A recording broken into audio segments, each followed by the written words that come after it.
Sir এখানে একটা sign করলে আমাদের ডিলটা কনফার্ম হয়ে যাবে। হয়েছে হয়েছে, অনেক ডিল করা হয়েছে, এখন কোনো ডিল করা হবে না।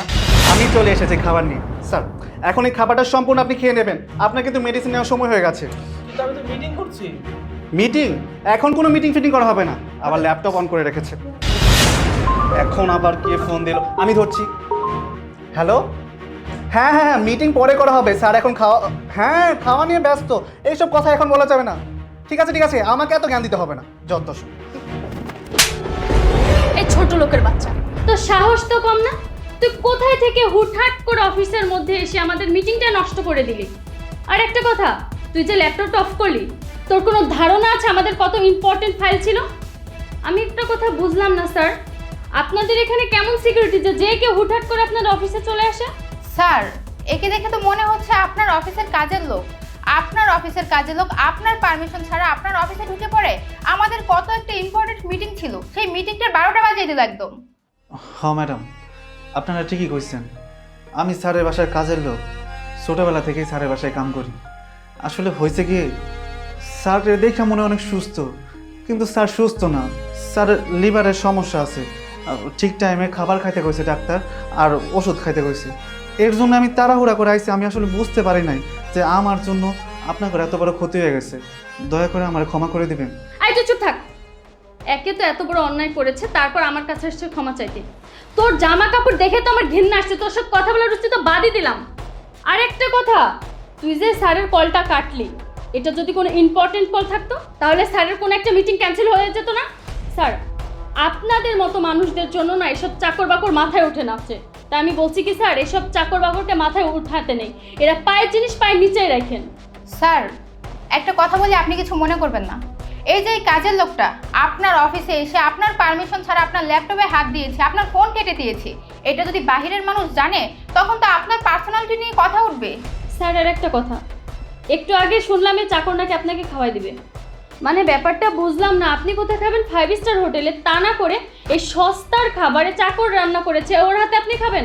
মানে স্যার আমি একটা কথা বুঝতে পারলাম না, আপনি যদি ওর হাতে খাবার খান তাহলে আপনি নিজে তো অসুস্থ হয়ে পড়বেন। ম্যাডাম, আপনাকে ভুল হইতেছে। আমার হাতে কোনো নোংরা নাই, ময়লা নাই, আমি অপরিষ্কার না। আমি বাসা থেকে গোসল করে আইছি। আসলে আমি তো স্যারের সবসময় রান্না বান্না করে খাওয়াই, স্যার আমার হাতেই খাবার খায়। কই আমার হাতে খাবার খায় তো স্যারের কখনো অসুস্থ হয় না।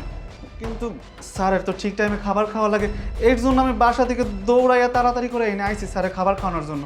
স্যার না সব কাজ ঠিক টাইমে করে, শুধু খাবারটা ঠিক টাইমে খায় না।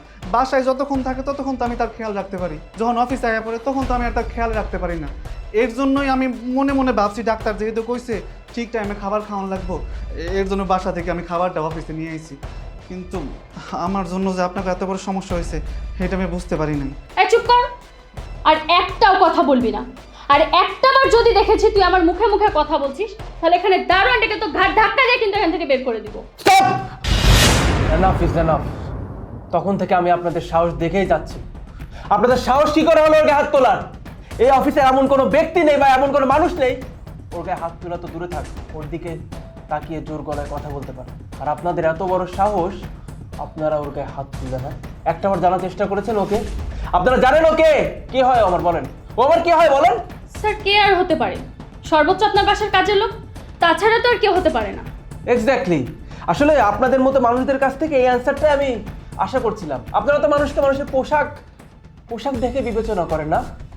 এই মানুষটা কোনো কাজের লোক না, এই মানুষটা আমার ভাই। হোয়াট? স্যার আপনার মনে হয় চাকরের সাথে আপনার মাথাটা নষ্ট হয়ে গিয়েছে। একজন সামান্য চাকর আপনার ভাই কিভাবে হয়? স্যার আমার কি মনে হচ্ছে আপনি মনে হয় আমাদের সাথে ফাজলামি করছেন। আপনি কি আমার শালী নাকি বান্ধবী যে আপনার সঙ্গে আমি পান করবো? আমি সিরিয়াস। ও আমার ভাই, ও আমার ধর্মের ভাই। অ্যাকচুয়ালি ব্যাপারটা হচ্ছে খুব ছোটোবেলা থেকে আমাদের বাড়িতে ওর বাবা মা কাজ করতেন। সেই সূত্রে আমরা একই সঙ্গে ছোটোবেলা থেকে বড় হয়েছি, একই সঙ্গে খাবার খেয়েছি, একই সঙ্গে বেড়ে উঠেছি। একদিন একটা গুরুত্বপূর্ণ কাজের জন্য চাচা চাচি তাদের গ্রামের বাড়িতে যান। মাঝ রাস্তায় ফেরার সময় তাদের ইন্তেকাল হয়ে যায়। এরপর থেকে ছেলেটা এতিম হয়ে যায়, আর আমার বাবা মা ওকে অ্যাডপ্ট করে নেয়।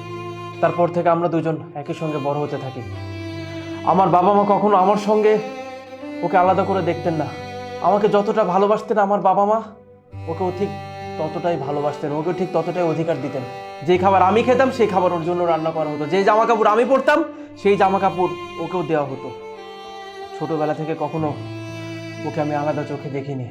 ওকে আমি সবসময় বলেছি আমাকে ভাইয়া বলে ডাকতে, কিন্তু না, সবসময় বলতো না সাহেব এটা হয় না, আমি আপনার বাড়ির কাজের লোক, আমার বাবা আমার মা আপনাদের বাড়িতে কাজ করতো, তাই আপনাকে আমি সাহেব বলে ডাকবো, আপনাকে আমি স্যার বলে ডাকবো।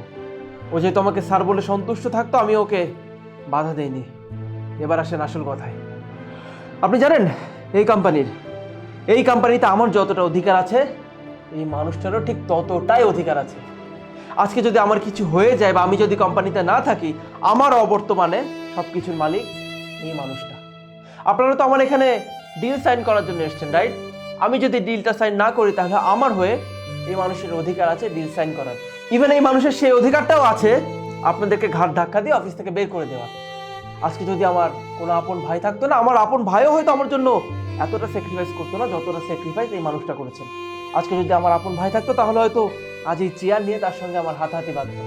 কারণ আজকাল তো নিজের ভাই বোনের মধ্যে সম্পত্তির জন্য হাতাহাতি বাঁধে, রক্তারক্তি বাঁধে, খুনাখুনি হয়ে যায়, কিন্তু এই মানুষটা সেটা করেনি। আপনি জানেন একসঙ্গে আমরা পড়াশোনা কমপ্লিট করেছি। ছোটবেলায় ও আমার থেকে অনেক ব্রিলিয়েন্ট ছাত্র ছিল, সব দিক দিয়ে ও আমার থেকে এগিয়ে ছিল। পড়াশোনা শেষ করে যখন বিদেশে ডিপ্লোমা কমপ্লিট করার জন্য যাব, বাবা মা যখন আমাদের দুই ভাইকেই বললেন বিদেশে যাওয়ার জন্য, তখন এই মানুষটা সোজা বাবা মার প্রপোজালটা ডিনাই করে দিল। এই মানুষটা বলেছিল না, এই মানুষটার বিদেশে যাওয়ার কোনো প্রয়োজন নেই, আমি তো আছি, আমি বিদেশে গিয়ে পড়াশোনা করব, এই মানুষটা বাবা মার দেখাশোনা করবে। আমার বাবা মা অনেক বুঝিয়েছিল যে শ্রাবণ, সময়কে সঠিকভাবে কাজে লাগা, সুযোগ জীবনে একবার আসে, জীবনটাকে নষ্ট করিস না, আমাদের দেখাশোনা করার জন্য আমরা অন্য একজন মানুষ নিয়োগ দিতে পারবো, কিন্তু তুই তোর সুন্দর ভবিষ্যৎটাকে নষ্ট করবি না, তুই বিদেশে যা, দুই ভাই মিলে একসঙ্গে ডিপ্লোমা কমপ্লিট কর, তারপরে এসে বিজনেসটাকে সামলাবি।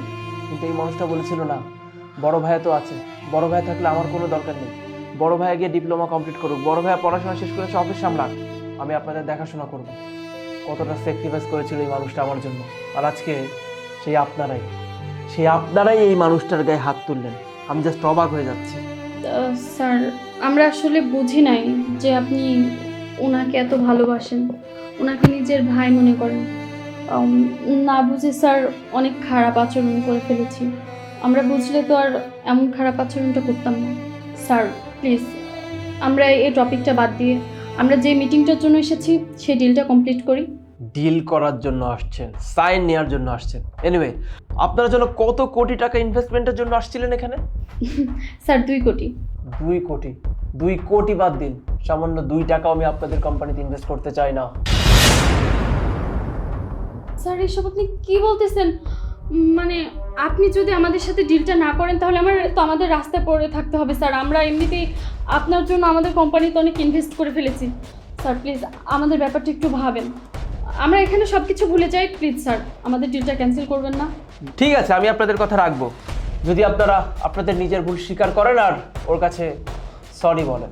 কি বলতেছেন স্যার? আমরা ওনার কাছে সরি বলবো? ঠিক আছে স্যার, ওনাকে সরি বললে যদি আমাদের ডিলটা কমপ্লিট হয়ে যায় তাহলে ওনাকে সরি বলতে আমার কোনো প্রবলেম নেই। ভাইয়া I am so sorry.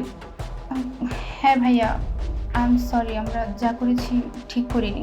But your sorry is not accepted. I am sorry, আমি আপনাদের সঙ্গে কোনো প্রকার কোনো বিজনেস ডিল করতে চাই না। স্যার আপনি সব কি বলছেন স্যার? আপনি না আমাদের সরি বলতে বললেন, আমরা তো আপনার কথা মতো সরি বললাম।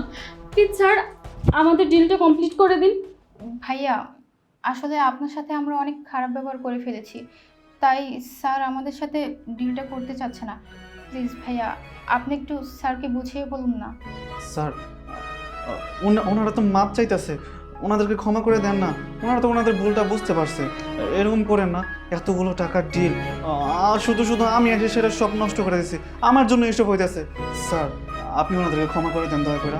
প্রশ্নই ওঠে না, এই ধরনের মানুষদেরকে ক্ষমা তো দূর, এই ধরনের মানুষদের সঙ্গে আমি কথাও বলতে চাই না। আর এটা তোকে অপমান করেছে, তোকে অপমান করা মানে আমাকে অপমান করা।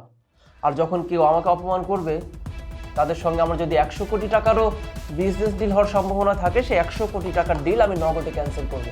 আর আমি এখন সেটাই করলাম, আপনাদের সঙ্গে আমি কোনো প্রকার কোনো বিজনেস ডিল করতে চাই না, মানে করতে চাই না। আপনারা এখন যেতে পারেন। স্যার প্লিজ একটাবার ভেবে দেখুন ব্যাপারটা।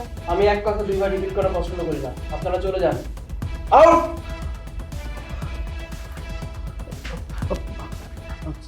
স্যার এই কাজটা কি ঠিক হইলো? আপনি আমার জন্য 2 কোটি টাকার ডিল ক্যান্সেল করে দিলেন, কামটা মনে ঠিক হইলো না। 2 কোটি কেন রে পাগলা? তোর জন্য 200 কোটি টাকার ডিলও আমি ক্যান্সেল করতে পারি এক নিমিষে। আর তুই তো আমার ভাই, যারা আমার ভাইকে অপমান করে তারা যতই কোটিপতি হোক তাদের সঙ্গে আমি কোনো ডিল করতে চাই না। বাদ দে সব কথা, দেখি আজকে কি নিয়ে এসেছিস।